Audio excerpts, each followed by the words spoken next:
What you are listening to is real. The participants are not actors. They are actual litigants with a case pending in the squared circle. Both parties have agreed to dismiss their cases and have their disputes settled here in our forum, the Turnbuckle Debate.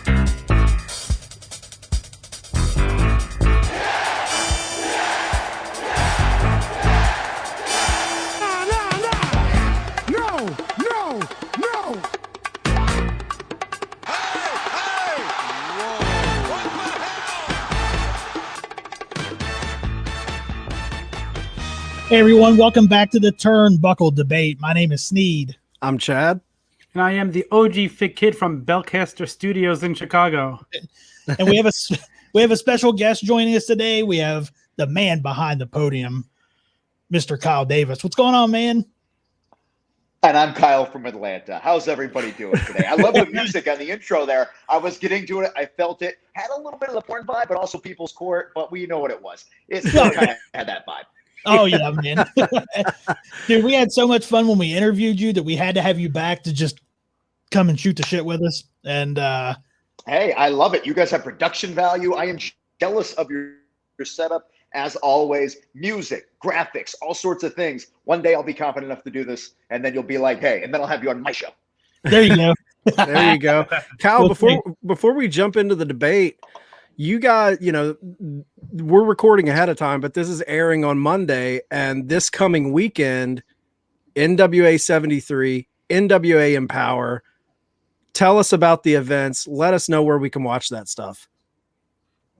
Well, on FITE TV or live in person, The Chase, St. Louis, it's history. And we're going to be making more history there. In fact, it's not wearing a watch right now, but I think it's after 6:30 at night. And no spoilers, but there's a big announcement while we were recording this, and I don't even know if it's been made yet. But screw it. You guys aren't going to spoil anything online for the next half hour. I believe the announcement was Ric Flair will be at NWA 73. Wow. Holy smoke. I believe that's what it was. But you know what? This is the problem with filming things ahead of time. Something could have happened. Yeah. And you'll play this, and you'll be like, oh, I guess that wasn't supposed to happen. I'm sorry. I'm speculating that is what the announcement was on the Thursday NWA announcement at 6:05 Eastern. In fact, could somebody just real quick Google that? Because maybe I wasn't supposed to say that. That's okay. These truly fruit punches are delicious. Wow, man. Like if that's amazing. Anyway, NWA 73, it's the 73rd anniversary of the NWA. That's going to be a pay-per-view that's going to be happening, as well as EmPowerrr, the first women's-only NWA pay-per-view. Talent from all over the wrestling stage, except for the one company that, who knows, maybe somebody will show up from. But we literally have women from everywhere being able to show their talents, their abilities, and why they deserve to have the main stage there. And then following those pay-per-views, we'll also be filming 2 days of Power. So 14 minutes ago on the NWA Twitter account, it says it's always historic, but now NWA 73 at the Chase will be legendary. The rumors are true. He's finally home. Ric Flair is coming back to the NWA and wrestling at the Chase. Dude, I'm getting goosebumps. Wow. Yay, Holy because I was moly. super worried that nobody told me that. I was speculating, and I legit had an ear say, hey, I guess this is what probably it's going to be tonight. So me saying that, I was just grasping at straws, and I hope it was that. So thankfully, I'm not going to get in trouble. How fitting. This is we love NWA, but he's finally coming home is right. Like NWA is, I don't want to say it's not NWA without Ric Flair, but I mean, that's like peanut butter and jelly, man. Yeah, when you think NWA, you think Ric Flair. Last living legends. Yeah. And Wow. I was pushing for Terry Funk, but health being what it was, I don't think that's happening. Yeah, man. So, what a great time to get released by the WWE for fans. What a perfect time for him to ask for it. Yeah, we get the Nature Highly Boy. convenient, I'll tell you that much. And who knows what other surprises there will be. I can't spoil anything else. I don't know. That got me excited enough to, man. Oh wow. I got goose pimples just thinking about it. It's crazy. Yeah, and you get That's amazing. I haven't You seen get- Rick since he was in Ring of Honor with me back in the day. that's amazing. And on top of it all, you get Sweet Charlotte, 10 pounds of gold against Trevor Murdoch's career. Title versus career match. Incredible. Man. Who knows? It's either going to be a moment of celebration or a moment of goodbyes, but either way, history will be made. Coming up, St. Louis NWA 73 only in person and FITE TV. Woo. Tune into FITE, guys. It's going to be great. But yeah, let's get into the business that we're here to do.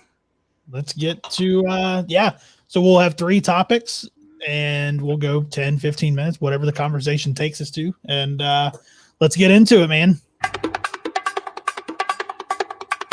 All right, so our first topic of the evening: who was the better heel, Rick Rude or Mr. Perfect? Ooh, Wow, is that a tough one? yeah. Wow. I mean, I Easy. debated it. I gotta go Rick Rude. I think I liked Mr. Perfect too much, but Rick Rude was such a perfect mix of arrogance. Rick Rude. Rude. I had to go Rick Rude too. I literally debated it for like the last 3 days since we knew this topic, and every time I kept coming back with Rick Rude. There was something likable about Mr. Perfect and his arrogance, at least to me. That's what I was going to say. There Yeah. was something just like Kurt had a certain charisma about him that was appealing. You felt like you could be his friend. I was just catching up on ECW in like 97, I think is when Rude was there. And he initially appeared as a commentator and was supposed to be the whole, the spoiler to Shane Douglas's heel run there. And he was there for the fans and the fuck with the franchise, as he would say.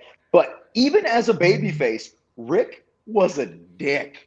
He was somebody who would say and do things where you're like, man, I don't think you could do that in this day and age. And also, still not that, like, even nice Rick Rude was pretty irrehensible. Grabbing asses, punching people, saying outlandish things. Like, he wasn't a gentleman. I felt like he really legit wanted you to hate him even when he wasn't trying to. Yeah, I am with you guys. I hate that I'm not going to make it interesting and argue for Mr. Perfect, but I will say I lean, the thing that really put it over the edge for me wasn't the WWF career, because I did enjoy Mr. Perfect as a bad guy more in WWF, but the highly underrated run that Rick Rude had in WCW in the early 90s put it over the top. He was the leader, the pseudo leader of the Dangerous Alliance, my personal favorite, most underrated faction in wrestling, with Arn Anderson, Bobby Eaton. You had Medusa, Paul Heyman, Paulie Dangerously at the time, Larry Zbyszko. I mean, just Steve Austin, a super faction. But Rick Rude, his matches. Don't forget the bald guy. Yeah, yeah, exactly. That's right. Like his matches and his feuds with Sting, Ricky Steamboat in WCW, and just how despicable he was. And let's not, I don't want to not talk about WWF when he's wearing those airbrushed tights with Jake Roberts' wife on them. This guy was just comes out, takes the robe off, does the little hip swiv, like this guy was just despicable, calling people sweat hogs. Rick Rude's the man.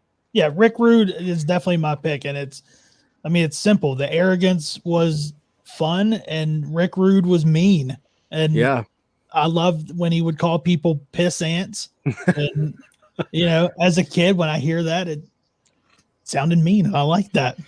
And apparently, if you cut a Rick Rude promo on Facebook, it gets you suspended if you use one of his things word for word, because I know somebody who got suspended for 24 hours for doing one of his promos word for word. But if you think about Rick Rude, even in DX and the NWO, when he just sat there all arrogant looking, like even then he just oozed that hateness, like that heel. Like he did it so well.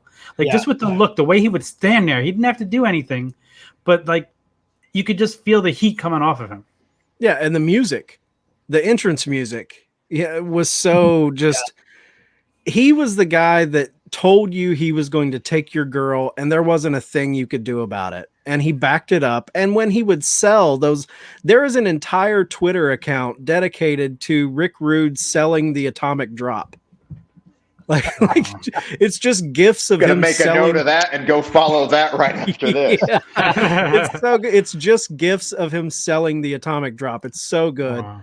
That is amazing. So You've do you made guys my day with that information, by the way. So do you guys think that Mr. Perfect had too much of a cool factor that kind of kept him from being that just bona fide heel? Yeah, I mean, Yes. he spit gum in the air and slapped it. And he never missed. And I never- still do it. I I do it too. when I All go to my because of car. that. I do the same thing if I'm chewing a piece of gum and I'm outside. Yeah. So, He and I would don't hit talk- it every time. He would toss the towel Don't behind give me his a back half-size and catch it. towel. Yeah, I'd be Yeah. like, I mean, it's been a part of my life for 30 some years now. So Yeah, it's that, yeah. ah, just a cool factor. Kurt was Now likable. he was. Rick, not so much. I mean, when you're putting somebody else's wife's face on your tights airbrushed, whew, that's a mean move. You believed it. You know, I'm friends with Rhett Titus. Rhett Titus, when he was shooting Delirious, got Daisy Hayes' face spray painted on his gear. I mean, like, but I know Rhett. I'm not like, oh, that's a dick move. I was like, yeah, that's funny. When Rick Rude does it, I was like, that's a dick move. Yeah. Do you guys now? Who would you say? Who did you enjoy? Strip away the character. Who did you enjoy more in the ring? Kurt. Yeah. I have to go, Mr. Yeah. Perfect. Kurt Hennig was an excellent worker. He was so good. Yeah, that He was perfect so freaking plex. I mean, he such iconic intercontinental matches in the early 90s. I mean, this guy, I thought he was even, he seemed like someone that a lot of younger guys would look up to. He was such a technician and a brain for the business. You know what I mean? Yeah. Mhm. Correct me if I'm wrong, but nobody uses the perfect plex as a move, do they anymore? His son wasn't he using it for a little while when he was there? But I don't think anybody uses it Joe anymore. did for a little bit. Yeah. I mean, did he execute it so perfectly that nobody else can do it now? Is that, No. I mean, did Mr. Perfect do it? I mean, Actually, hold on. I did just remember. In Ring of Honor, one of the guys that was one of the graduates of the academy with me, Sugarfoot Alex Payne. He did use the perfect plex as a finish. I love That's it. awesome. It's a Yeah. cool move, man. I just remembered that. So, oh my God, he's gonna get a shout out here, and he's gonna be like, "Oh, I'm not talking shit about him either." That's a change of pace. Yeah, I mean, it's been off the table for a while. I'd like to see someone resurrect that in current day. You know, it's a great, that fisherman suplex. So I love it. But what about, isn't it kind of cool that nobody does it? Yeah. Yeah. Kinda Like so keeps many it people holy. do other people's other moves. Like it's kind of cool to see one move that everybody's not doing. Right. Yeah. Yeah. I Because mean, I don't know if you everybody see started DDTs. like I haven't seen the heart punch in forever, and I don't know if I'm really clamoring to see a heart punch ever again. So Yeah, that's true. That's true. Yeah. done properly, yes, but otherwise it's just come on, big show maybe. Who knows? Great. At the pay-per-view, that'll happen. All right. So I think it's time we move on to our next topic of the evening. Now, Kyle, this is the topic that you brought to the table, and I think this is such a great question. Could Jim Crockett Promotions have taken WWF's place if WrestleMania failed?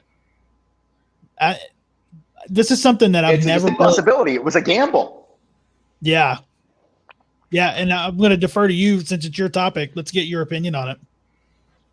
So I always thought about, how much one little thing, like I grew up on comic books, and now What If was a big thing in Marvel Comics for many decades, and now it's a show on Disney Plus.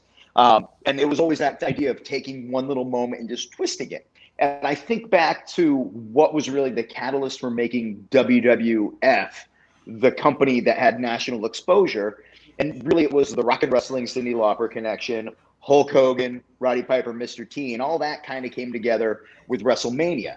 So you have to think about the fact that Vince has told the story before that he literally put all of the money he owned. I think he even put his house up for it just to be able to finance the first WrestleMania. It was a make or break. He put everything on it, and it was a success, and everything just rolled with it. So you have to imagine, like, if that had broken him at the time, that would have opened up a whole nother realm of possibility. You can listen to a lot of different podcasts now. I mean, we're on one right now, but also you can hear certain legends talking about things. And you'll hear them talk about, hey, this is the way the NWA used to be. This is what could have happened. This is the way the money went. This is how much money we did on house shows at the time. All we needed was a marketing department. We probably could have been WWE. And if you just really rationalize that if WWF failed at that time with WrestleMania, that's a giant gap that could have stepped in. And that's, today I might be doing WWF on FITE TV, and NWA would be doing SmackDown and Raw. Who knows? Yeah.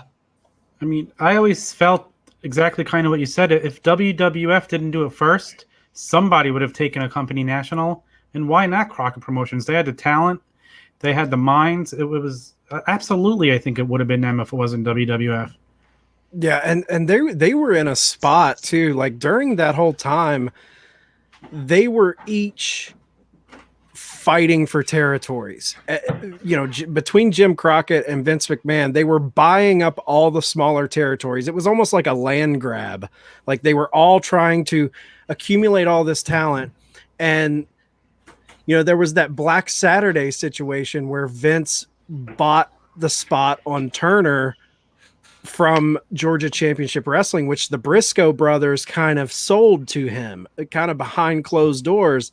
And what's funny about that is it pissed off Ted Turner, that was the beginning of their feud. And then Ted Turner essentially bullied McMahon to get that spot back. McMahon sold that television spot on TBS back to Turner, and the $1 million he sold that spot for was what helped fund WrestleMania. Like that was the stuff that put it over the top for it to happen. And everything started going wrong in Jim Crockett once WrestleMania really picked up steam. That's when they started trying to counter program it with the Clash of the Champions and all of this in the late 80s. And things started going awry for Jim Crockett. But if the success of WrestleMania didn't kick off and have Jim Crockett scrambling to keep up, I think Jim Crockett could have very easily taken that spot if Mania failed. I definitely agree. Yeah, I mean, it's even so been another said. question is, who do you think would have been the star? Would have been Flair? Who is your Hogan in that situation? I say Magnum TA down the road was going to be the equivalent of Hulk Hogan for the NWA, and then everything just shattered, literally. Yeah, right.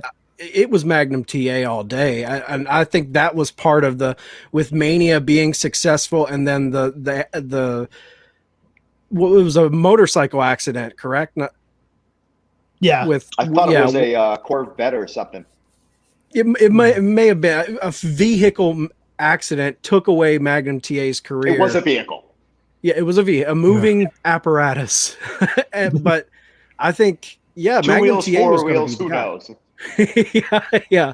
Magnum TA was going to be Hogan. Yeah, I mean, back in the 80s, I used to buy every wrestling magazine, and it was Hogan, and it was Magnum TA and the Road Warriors on every cover back then. So absolutely, it was going to be Magnum TA. Also, very nice guy. Got to meet him at Hey, kids, calm down. I have no idea what just happened, but my dogs got very animated. Yeah, I think Flair would have fell into that Roddy Piper spot. Yep. That Uber heel, Yeah, I that would have it. been. I like it a lot. Yeah, Like you said, every hero needs that heel to go after, and who's better than Ric Flair? and just imagine if it failed, Vince would have maybe had to look for jobs in NWA or other territory promotions. Imagine Vince going out and having to find a job. Oh my God. Just Vince being like the Eric Bischoff version that Eric was in WWF when he was trying to be a broadcaster. Right. Somebody handed him a broom and he's like, "Come on, pal, why are you handing me a broom?" And not only that, but where do Hogan and Piper go from there if it fails? Right. They could have wound up there way earlier than they did. Yeah. I feel And- like Hogan would have gotten into acting faster. Yeah. I was gonna say that too. He probably would have. We just watched No Holds Barred, so maybe he got into that a little bit. I imagined like think about how The Rock broke into movies with kind of like, I'm a wrestler and haha, I'm a funny little thing here, and then he did kind of like family stuff trying to get out there, but then he became like this actual legit action star. I feel like Hogan could have went on that path. Like imagine just Hogan in Predator instead, just being like one of the guys, and then Right. eventually be like, oh yeah, that dude is just in buddy comedies now as the muscle guy. He could have been like Schwarzenegger too. Yeah, that's never an know. excellent point. Okay, I got a question. My for you reality's guys. gone really weird with this now. Yeah. Go- Dominoes. Going off of Kyle's what if, do you think, okay, if Jim Crockett does become that new WWE and WWE is the WCW of today, what is the style of wrestling like today? Because we all know NWA was very much more sports centric, men battling against each other, where Vince, you know, there it was a little more larger than life, cartoonish characters. What would the current day product of just in-ring work be like if this happened? Strong style New Japan. Yeah. Yeah, that's probably. I can't see it going to be the WWE way. You know, I don't think they would have evolved into that. I think strong style. But do you think And they I would also have don't think it needed? would be as theatrically flippy as like AEW is. I feel like it would be much more grounded, as well as just aggressive, trying to present something of like athletic yet actual sportsmanship. But do you think they would have had to add any more entertainment to make it more mainstream? That's what I was going to ask too, Tom, Yeah. is do you think this is very interesting because we're talking about would Jim Crockett replace WWE if WrestleMania failed? Do you think wrestling would have reached the levels that it has on a global mainstream scale if the style was more of that NWA style? Would more people have gravitated towards it, or would it have been more niche, you know? Yeah, I feel like they would have had to do a little less than what WWE is, but they would have had to done something a little more than what they were to get fans in, you know, casual fans. I mean, you go even crazier. Do you think that if that happened in the early 90s, Crockett would have been like, we need to save taxes on you know, sports and everything like that. Let's just come out and be like, it's entertainment, folks. It's not this, it's not that. Or would we still to this day, I'll kind of be like, I mean, it's kind of questionable. Nobody really gets bruises, but I mean, like some of that looks really good. I don't know. Like, could it be? Right. Does it keep kayfabe around longer? I think so. I think kayfabe sticks around longer, and we have that niche market. The niche market is where it's at. I don't think it goes as mainstream, and I think it stays real. Yeah, if Vince doesn't come out and announce it's sports entertainment, then if he's not the big guy in charge, does it ever come out? Yeah, because the only reason that was a tax thing. Yeah. Yes, he didn't want to pay taxes, and he didn't want to have to deal with like the commissions in every state. Another thing you got to think of is it as directed towards like we all had like the early 90s cartoony things where it's like, oh, I'm a clown, I'm this or the other thing. Like Crockett just had its own kind of stuff at times that were kind of comical and weird, you know, like Yellow Dog, all this stuff. But at the same time, you got guys getting their arms broken car doors in the 80s. Like that stuff wasn't happening in WWF until the Attitude Era. So you're saying Doink wouldn't have been in then? Is that what your point is? I'm just saying it's possible that the wrestling industry would have kind of skewed more towards late teens, 30s, instead of being so kind of reliant on a youth group in order to be like the market where it's like, okay, if the kids like it, the parents will have to bring the kids, they'll buy the merchandise, they'll do this, they'll do that. At the time, wrestling, really the driving force wasn't merchandise or anything like that. It was live gates. It was, I need to see this in person. And the thing that drove that were matches and aggression and fights and wanting to see this feud come to an end, or somebody you love win, or somebody you hate get punched in the face. So it's really interesting to think of how much Vince changed everything and made the business more about marketability and commercialism more than actual athleticism. And you can make the argument that made the business as spectacularly, popular as it was, and that maybe if it never got there, people would just be like, oh yeah, that's an entertaining athletic thing I watch every now and then. Sometimes it's a little soap opera-y, but still, damn does it feel good at times. So it's a tough call to make. And actually, we got more involved in this than I thought we would. No, listen, you have me wondering now, like, here's my question off all this. I know it's a little off topic, but thinking of WWE today, I think part of their problem is it's not like it was back then where they just keep giving you the same people every week, your star. There's no wanting to see that person anymore because you see him every single week. And I think, AEW is kind of proven it wrong that when you don't see the people as much, it makes you want to see them more. Yeah, well, that was the whole thing. If you take it back to the territory days, the champion, the NWA champion would tour. He would go and do a shot in a territory over here and then work a couple, circuits there and then move to the next territory. So you weren't when the champion came to town, it was special. Yep. Do you know my other question was going to be, instead of this whole thing that we brought up here, my other thing, you just kind of made me think of it, was going to bring up, like, do you feel like wrestling, you'll never be as popular as it once was because of the internet, because we all know so much? And that's what when you were talking about, the champion would go there, they go to a territory, you had no idea what was happening in the wrestling business unless you saw it in a magazine, saw it on a television set, or were there in person. You literally could do the same thing 15 nights a month in each different town, and no one would be the wiser. Every night, the champion could count out loss, and you could be like, oh my God, I remember that time Ric Flair almost lost the title and I was there. And then somebody like 7 states over is like, yeah, I was there too. And like, oh, you were there? And he's like, no, I was here. And you're like, wait a second. That sounds like the same thing. How is that possible? Like, no one knew better. Yep. It's true. That's and an then when people point. showed up in places, like Lex Luger showing up on Nitro, you couldn't do that in this day and age. Nope. Tomorrow night, CM Punk, this is pre-recorded, folks. Tomorrow night, CM Punk theoretically is going to appear in AEW. Everyone's been talking about it. It has had build-up. They named an event The First Dance. They're marketing the fact that the audience knows what's going to happen. Imagine just not knowing that was going to happen. Imagine just randomly being like, I'm going to tune in Friday night at 10:15 on TNT, and then this thing happens. Your brain would explode. Yeah. yeah.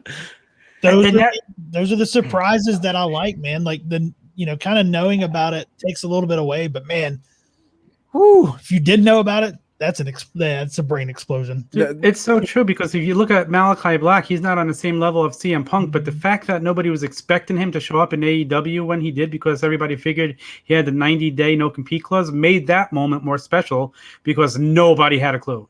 Right. I mean, I don't give a shit about the Ultimate Warrior, but I lost my mind. I was at that Nitro at Hartford, the only WCW show to be in Connecticut. I was there, and all of a sudden, some security guy goes, "Hey, you guys like Ultimate Warrior?" And we're like, "What? What?" He goes, "Oh, they were doing a test run earlier tonight." And we were like, "What? No!" And then the son bitch pops up in the ring, and I'm like, "Oh my God, it's the Ultimate Warrior!" And we lost our freaking minds because nobody knew about it. I had a security guard tell me about it, and I still lost my freaking mind. So I don't know, the excitement every now and then. Yeah, I think you're so right, Kyle. But back in the day, there was a mystique to the business. And it was so much different because now it's all about TV leading to the big pay-per-view event, selling the event for you to go buy and watch. Back in the day, Also Vince McMahon. Yeah, exactly. Back in the day, TV was just a way to get people to come to the live shows. It wasn't on pay-per-view. It was just... So all the big blow-offs, all of the big matches, you had to go to the show to see. So today, and back to your original point of like,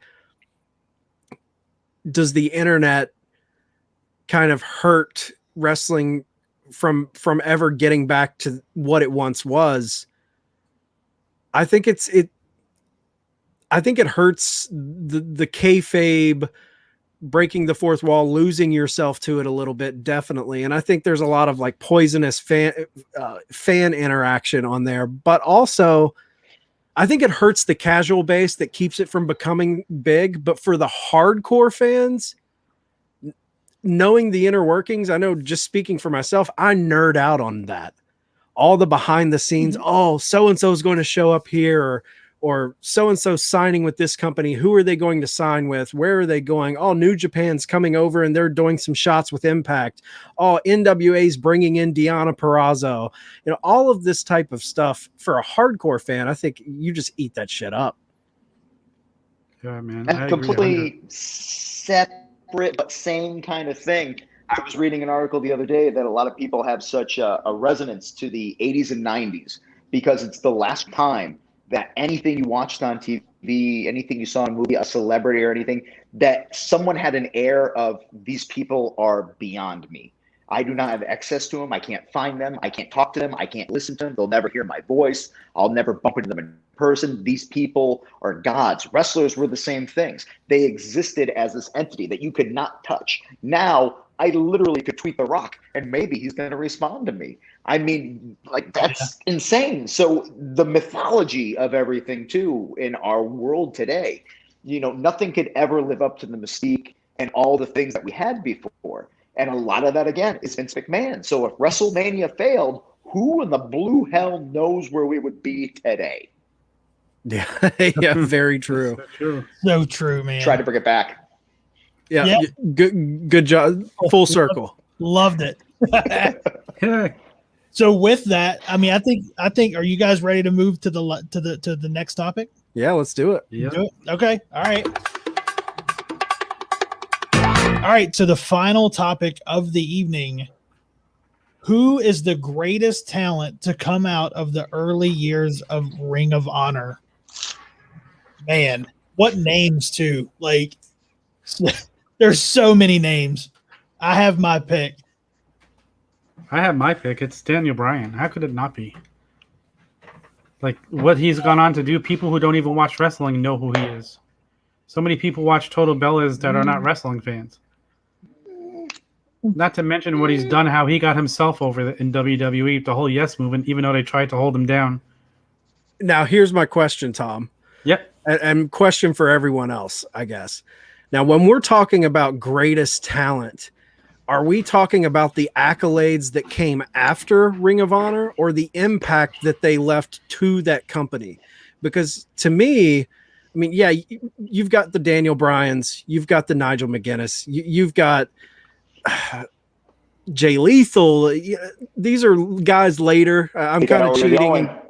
Yeah, you know, Adam Cole, Samoa Joe is probably the man for me, but I'm torn because there's one that is not obvious at all. You know, instantly when you hear this topic, you think of accolades. You think who was the most dominant, who was putting on the killer matches, who was holding the title for the longest reigns. But someone that instantly comes to me for being, to me, the lifeblood of Ring of Honor, and who true Ring of Honor fans really look to as being just the backbone of the company, Jay fucking Briscoe. The guy was in the first ever Ring of Honor show. He's been there 18 years. He's never fucking left. He's down and dirty. He's held the tag titles with his brother 11 times.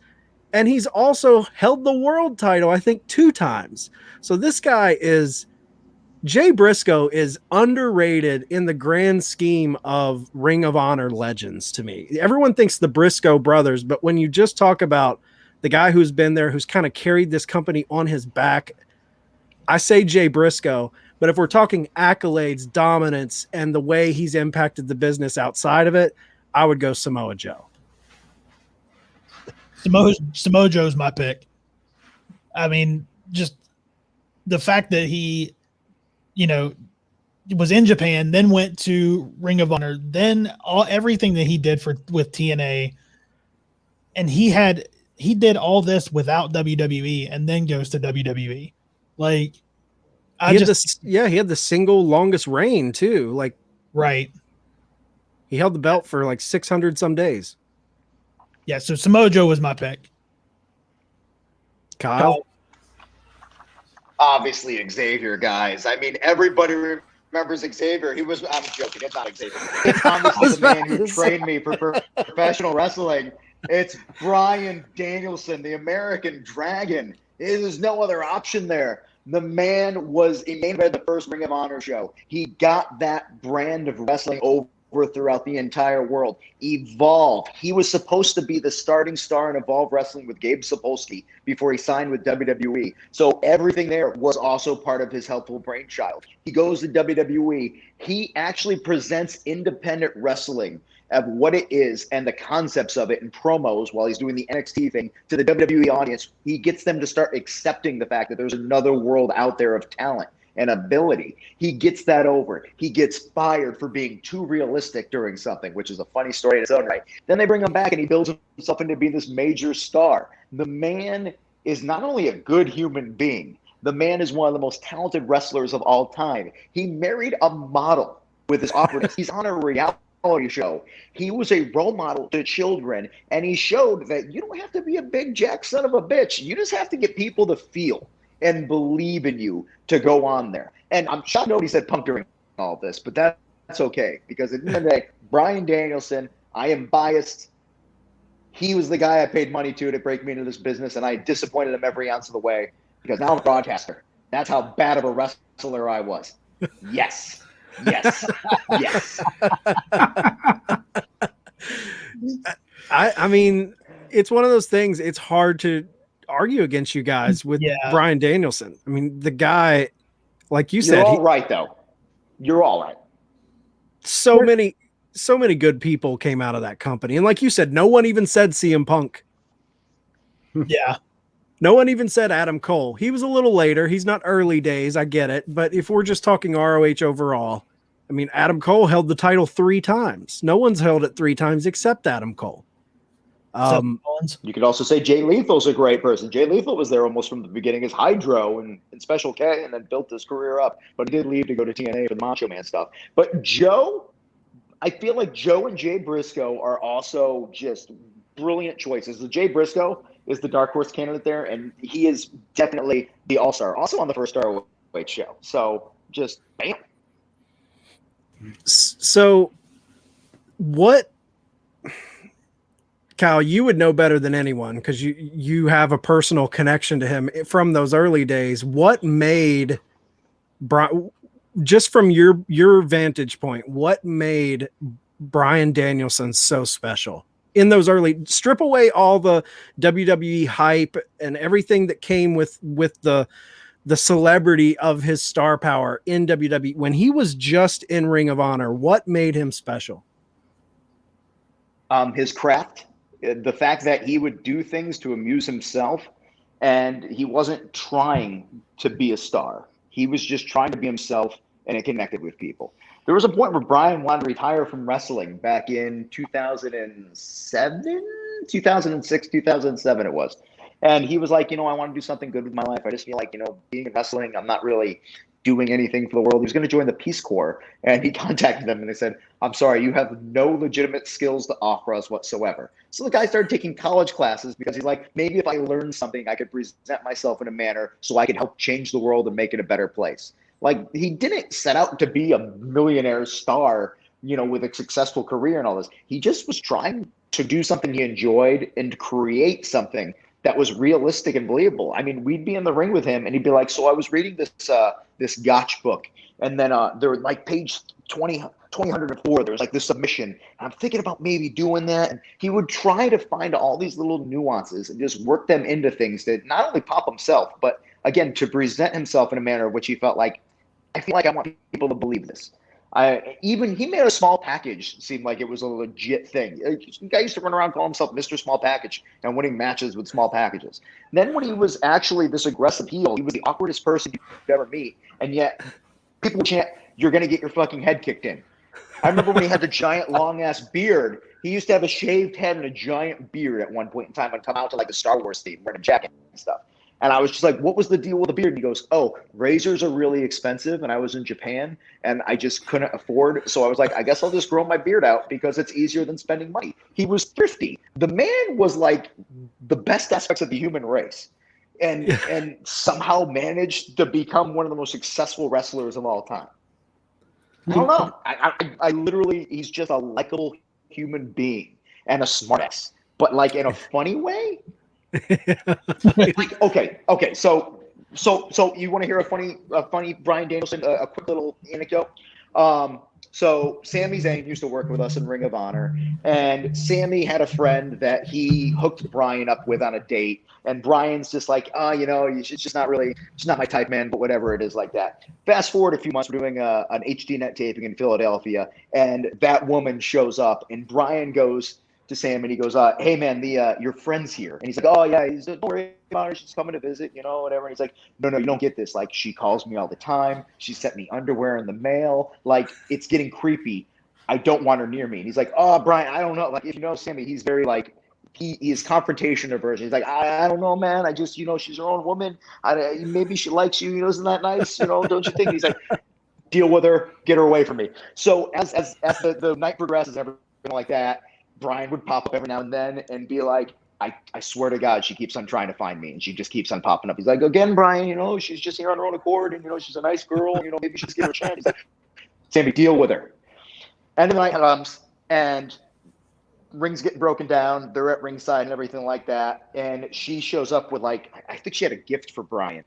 And Bryan's like, listen, I'm so sorry, but this is too much. I don't want anything. And then she just starts losing it, and this is happening in front of Sammy. And then you hear somebody go, oh my God, she's got a fucking knife. And then she lunged at Bryan, and then Bryan grabbed his side and went down on the ground. And Sammy's like, oh my God, what's that? Like, Sammy's having a breakdown. Like, he's just witnessed the girl he set his other friend up with possibly kill him. And as he's panicking, everything he looks down, and Bryan's laughing.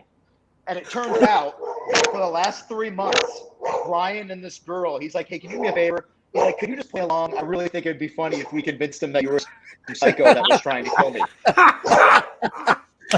3 months long, just for the sake of amusement. He thought it would be funny just to see Sammy's face. That's so good. That's the type of guy he is. That's the ultimate rib. That's hysterical. 3 months. That's a long rib, man. Yeah. That's storytelling. Just to commit to it. I mean, Yeah. He's that type of guy. He named his dog Asparagus. I remember he sung the Gummy Bears theme song to my cousin on the phone during training one day. I mean, he was just a quirky, nice individual. And those are the people you want to see succeed. And when people attach to him as a character, they read that. It came through your television that this person was legit. He was a human being. He was somebody worth caring about. And to see somebody succeed at that level is just, it's 1 in a million times. That's his thing. He can connect with an audience. It was so natural for him to connect too, because even like you talked about him getting released in his first run after the whole Nexus thing, like he already made a connection with the fans that they brought him back then, and Vince wanted him gone then. Then to go on to what he did, it's just amazing the natural connection he had with the fans. I can't imagine what it would have been like if Vince would have actually run with it and wasn't forced to run with it. Yeah, he almost defied the odds. He defied the odds. Like he had such a connection with the crowd that the crowd forced creative's hand. Like, no, we want this guy. And they did everything in their power to keep him from, reaching the mountaintop. And then at WrestleMania 30, it was just that yes movement. And I think the thing that you said, Kyle, that really almost changes my mind. I don't know what I said. I said a lot. the thing that really almost changes my mind, and I kind of, you guys have won me over from Samoa Joe to Daniel, is he really is responsible for bringing that style to the casual mainstream fan. He is that guy. You could say Samoa Joe did that too, but it was on a smaller level with TNA. TNA wasn't WWE. So for Daniel to get that over, and almost like between Bryan Danielson, and CM Punk, that was like a revolution going on in WWE, that bringing this new style into such a spotlight for a global brand. It's so true. And it's really two weird parts of the same coin too, because Punk did get there before him, and Punk is also a huge star. But at the same time, I feel like the connections are completely different. Like people connect to Brian on a human level, and people connect to Punk on. I don't understand that sometimes. Other than maybe like the Austin thing, where it's like, yeah, I wish I could say and do whatever the hell I please without any repercussions. Like I don't know what that is, but both of them together really made wrestling what it is today, I feel. So true. And the fact Vince didn't want to put him over so badly that when he came back from the injury after the whole Wrestlemania, instead of pushing him back, he gave him the Intercontinental title. Yeah. I've always felt Vince had it out for him, and I don't really think Vince is disappointed that he's gone from the company. Again, it could be that he was too big for the company. I heard from someone that Brian had a lot of control with the WWE stuff, and that a lot of the stuff that you would think that was like the narrative of, oh, they're putting him down, they're doing this, was a lot of him just being himself, being like, you know, it'd be great. Really? Just for people's feel. I don't know if it's true or not, but I was told that sometime recently when I made a comment about him having a lot of freedom in AEW. He goes there and like, yeah, a lot of freedom in WWE, believe me. Wow. Do you think so? So who's to say? I'm not saying Brian was like, you know what? We should totally make sure I'm not in the Rumble. That'll really get a good reaction. I'm not saying, but I also know Brian. Like if Brian hasn't changed that much in the last decade since I've seen him last, and you know, at the basis we all kind of remain who we are at a certain age. Like there was a part of him be like, you know, it'd really be great just for the reaction. Like. Again, this is a guy who convinced his friend that his other friend possibly was going to love Saturn just for a reaction. But think about how genius that is, because how much more it got him over and the fans wanting him to do it, if that's true. Like that's brilliant thinking on his part. You're thinking 2 steps ahead. You're putting yourself under and making everyone it's like that's kayfabe. Yeah. That's a way to trick the fans into thinking that the company's holding him down, but it's all if that was all orchestrated by Brian, that is very, very impressive. No, like I'm just saying the man is brilliant. You don't let me win the Rumble, because if I don't win it, they'll want me in the main event even more. Yep. Yeah. Yeah. Who's to say? Who's to say? One day I put that out there, and who knows what'll happen one day. Yeah. So it looks like we got Bryan Danielson, Samoa Joe's in the running. Yeah. I threw in the dark horse of Jay Briscoe just because there's nobody more ROH than the Briscoes. Got to mention him. Also, very nice guy as long as you don't insult his family while he's drinking. Okay.